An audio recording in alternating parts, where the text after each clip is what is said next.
Hello, this is a quick tutorial of our prototype game that goes over the unboxing and rules so it's easy to follow. The manual is included and goes into more detail, but we'll start here. And thank you for testing our game, Legacy of Man and Legacy of Man the Ancients expansion. Okay, so I opened the box and this is the base game for 4 players. What should be included is 2 cost guides and points, and on the back of which has quick play guides. I actually recommend playing the quick play if you want a faster game. Assume about 45 minutes per player for the regular game, and about 20 to 25 minutes per player if you do the quick play. The rules are all still the same. You just end up starting with a lot more in the beginning to speed up the game. So this is the Coliseum betting mat. So if two people go into this tile, the winner gets 3 resources of their choosing, and the people who place bets, if they bet on the winner, they get 2 resources of their choosing. Losers go back into the global pool. This is the star tracker. This is essentially the way to finish the game, not the winner. The winner is based on points after the game is over. And this details all of the nations for both the main game and the expansion, and the 10 different ways you can get stars. 7 are needed to end the game, but there's 10 different ways to do it. You have a resource holder. So this will have the 3 types of resources used in the game: wood, gold, and food. Also included, each empire has their own player card, which each empire has its own ability that can be used once during the game. And you'll have 8 objective cards and 15 knowledge cards included in the game. When you go into the bottom, you have the dice. There's 22 dice, 11 for each color, based on the amount of units you have. The white tiles are the shared neutral zone in the center of the board, and then each player has 10 of their own tiles. Each player also will get 2 alliance tokens. 1 can be used for betting, and 1 can be used to create an alliance. Or you can create 2 alliances, and then you could not bet at all if there's a Coliseum match. Each player has 4 walls, a dock, a champion, 1 champion, 4 soldiers, and 6 workers. You also end up with 7 of your own stars. Okay, so initial setup, you'll set up the 7 white tiles, the neutral zone in the center. The manual explains it on page 2. World capital in the center, and then the other items around. I've set up 1 player worth of items. You have your walls, your dock, your stars. 4 workers. Workers use a 4-sided dice to attack and defend. Soldiers use a 6-sided dice to attack and defend. And your champion uses an 8-sided die to attack and defend. You'll start off by finding who player 1 is. Once that is known, you'll start by placing your tiles in a clockwise fashion. So you'll have 8 starting tiles that you can place during this phase, and you have 2 tiles that you can build during the game. Building those gives you a star in the star tracker, and allows you to build the other items in the game. When you build your capital, it gives you the ability to build walls. And when you build your shipyard, it gives you the ability to build to place your dock on an ocean. So your 8 starting tiles, though, are your hiring pool. That's where your workers start. It is the only tile in the game that an enemy cannot go on. So no spawn camping, no killing. They cannot pass through it. They can't enter it at all. Only you can go on that tile. So it's a good kind of blocking point for yourself. The barracks, that's where your soldiers and your champion would spawn or start when you hire them in game. You have 3 resource tiles. Each one gives you that particular resource. Lumberyard, gold mine, and farm. You have 2 ocean tiles. Ocean tiles are just blank spaces. Essentially, nobody can pass through them. But once you build your shipyard, you can then build a dock onto it, and that allows transportation from your shipyard to that side of the ocean. So you can kind of get around the map a little easier later in the game. You also get a mountain. Mountain is, again, like a blockade, like the hiring tool, except nobody can cross this. So it's a good way to wall off your area if you want. So play goes around, and everyone places their tiles. Remember, you're building your empire, but you can also kind of mess with other people by putting mountains in their spot, putting oceans around, and messing with them that way. The resource areas, you are allowed to have 2 workers on to collect 2 resources. If you have more than 2 workers on it, you don't collect more than 2. That's the maximum amount your tiles can produce. Shared tiles in the center only produce 1 resource, regardless of how many units are on it. Soldiers and champions do not produce any resources, so only your workers can get your resources per turn. The book details all of this more, but as you go on and play, I'll go over the 10 ways to get a star. So you have win combat as an attacker. It's simple. If you invade someone and attack, if you completely take their tile, you win combat as an attacker. Defend successfully. If you're able to hold off an attack, you'd get a star for that. Now, if somebody attacks you and you force them to retreat, then you don't win the defense. That's only if you kill their unit during the battle. Winning in the Colosseum. So if 2 players go to the Colosseum, the winner would get resources for winning, and they'll get a star for winning in the Colosseum. Controlling 15 territories. You have 8 starting territories. You can build 2 later on. If at any point during the game you have your 10 or 8 tiles and enough to be 15, you'd get a star for that. That one's pretty difficult, but it's another way to get a star. Building all structures. A structure is your 4 walls and your 1 dock. So if you've built your capital, built your shipyard, and you have all your walls and your dock built, you'd get a star for that. Building your capital, that gives you 2 stars, technically, because you'll get 1 for building it, and then you'll get another star for the capital being in your control. So if you've built your capital and somebody else takes it, you would lose your star and they get to place a star on that one. That's the only item that you can have multiple stars for. So if you control your capital and other people's capitals, you can have multiple stars for that one. Building your shipyard, if you build that, you get a star. Achieving max population, that would be if you have all 6 workers, all 4 soldiers, and your champion on the board, you get a star for that. And objective. So there are 8 objectives in the game. If you complete that objective while having the card, you'd get a star for that. 7 stars ends the game. So you don't have to do everything to win. So I set up 2 players worth of 8 starting tiles. Each one has their 2 capital and shipyard already off to the side. If you notice, you can place your tiles wherever you want in the beginning of the game. I kind of left the building units in the same. I put the ocean off to the side, and I put a mountain here. Purple did the same thing. They placed an ocean on that one. Colosseum, only 1 unit can be in there at a time from your army, so it can't be a pass-through for the entire group. The Library of Alexander, if you go there, that's how you get your knowledge card.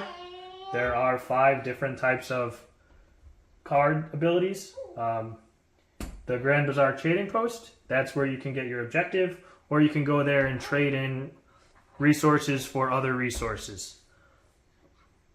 As you're playing, go through the game, hire units, hire soldiers, attack, connect. Soldiers and champions start on the barrack. Workers start on your hiring pool. Once you build your capital, depending on what game you play, that gives you the ability to build walls. So if you're playing a regular game, you don't start with any walls, but if you play quick play, once you build your capital, you can place 2 walls anywhere on your tiles. You can't build a wall on an opponent's tile. You can only separate your area. So put them wherever you'd like to step your opponent. A wall allows you to go through it, but an opponent cannot go through. The docks, once you build your shipyard, you can now place your dock on any ocean tile, and it can go on one side. So if you put your dock here, it allows you to go from your shipyard to this gold mine only. You can see your dock is placed here. So a tile can have multiple docks on it if there are places on the side of it. If an ocean tile ends up being completely surrounded, you place an ocean tile early and you end up putting stuff around it. It's now technically a lake. It's landlocked, so you wouldn't be able to put a dock on there. A dock can only go on an ocean tile that's somewhere on the outside of the board, because that's how a ship could get from your shipyard to that tile. So it could be placed, there now, since that's an open spot. So your player cards give you basically what the turn order is. So the first part of your turn is collect resources. Any workers you have that are on a resource, you would get that at the beginning of your turn. Build or destroy, so that's when you can either build shipyard, capital, walls, docks, or you can actually destroy a wall or a dock. There are cards and there are powers on your thing to build one structure or destroy one structure for certain armies. Third phase would be to hire units, so you could hire your worker, soldier, your champion. You can hire more than one unit at once if you have enough resources to do so. They can then move if you've hired them. The fourth phase is movement, so if you just hired a unit, you can then move that unit immediately. Workers and soldiers move one place. Your champion can move 2 places. And then action. So if you go to any of the tiles that you can collect a card, the Colosseum, or if you're invading an opponent, that's when you would do the action move. So attack, defend, do the Colosseum, pull a card, stuff like that. And then it would be the next player's turn. So here you have your quick play cost guide, or your regular game cost guides, and the end of game points over here.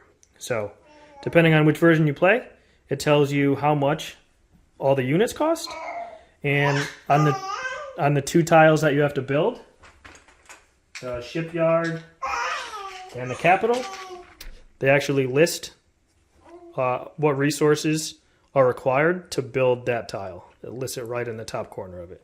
So the shipyard needs 5 gold, 5 wood, and 4 food for you to build a shipyard. For units, it's progressive cost system. So your first and second placement is free, and if you only have 2 workers out, one gets killed, it automatically goes back to the hiring pool because your first 2 units are always free. Your third worker on the board is 1 gold, 1 food. Fourth worker is 2 and 2, 3 and 3, 4 and 4.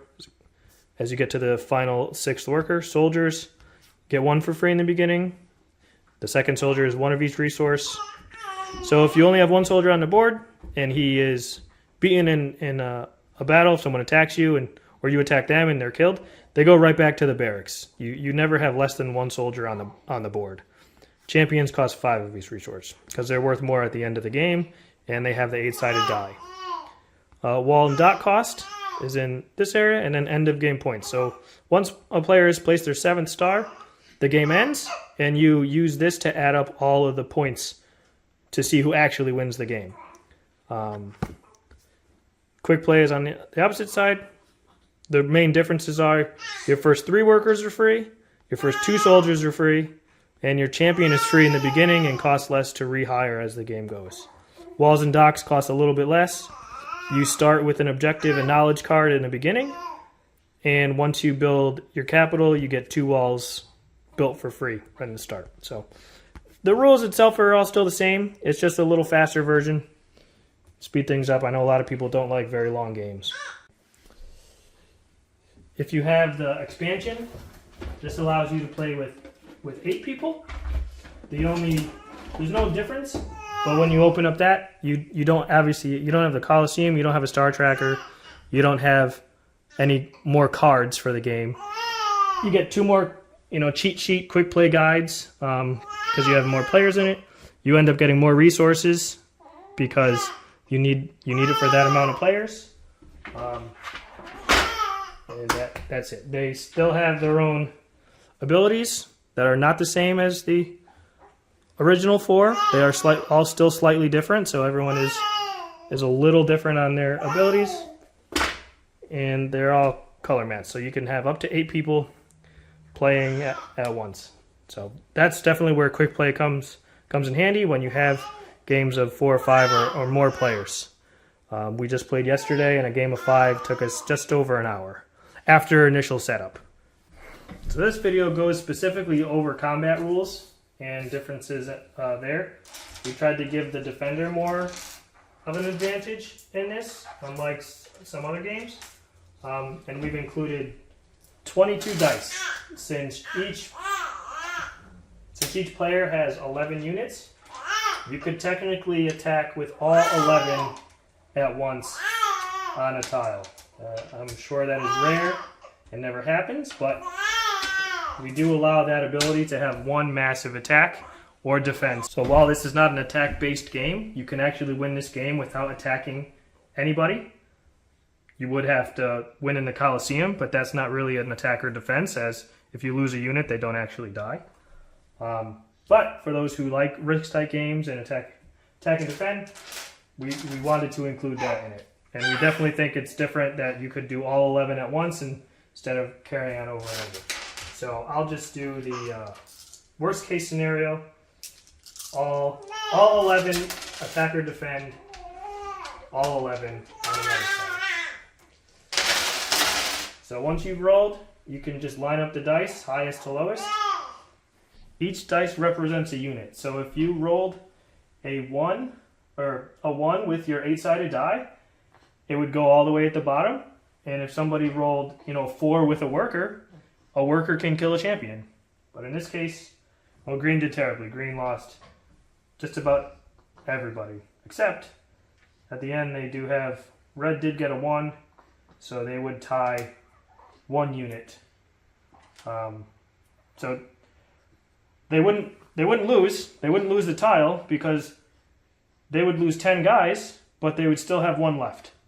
So in the event of a tie, if there's still somebody left on the tile after the single roll, the defender can allow them to continue attacking. You can do another roll and try to settle any dispute. Or the defender can say, hey, you have to retreat. If you're forcing a retreat, the attacker has to leave to any adjacent tile that is unoccupied. If all tiles have units on them, they'll have to go back to the one that they came from. So in the event of a tie, the defender doesn't win all ties, but he has the option to say, you have to retreat, or we can continue the attack. Why would they want to continue the attack? Well, maybe they want a star for defending successfully. Maybe it was just 1 unit. Maybe they had their champion and the other player attacked with 2 soldiers. So you'd have 1 8-sided die, 2 6-sided die. So there you go. 8 beats 4 and 3. So they would defend and they would win the defense. So there are instances where the defender would want to continue the battle because they might want a star for that objective. That's it. I hope you enjoy.